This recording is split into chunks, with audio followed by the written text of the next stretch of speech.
Hello friends, তো আজকে একটু রেডি হয়ে গেছি, তো যাবো কোথাও, তো ব্লগটা দেখতে থাকো।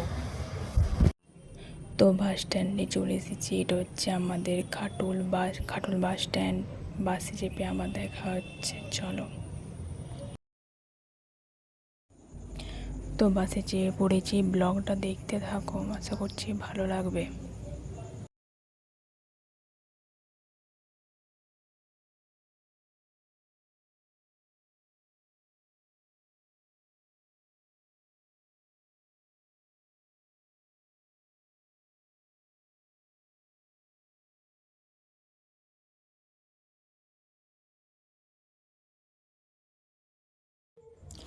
তো বন্ধুরা, বাস থেকে নিয়ে পড়েছি, এটা হচ্ছে কতুলপুর বাস স্ট্যান্ড।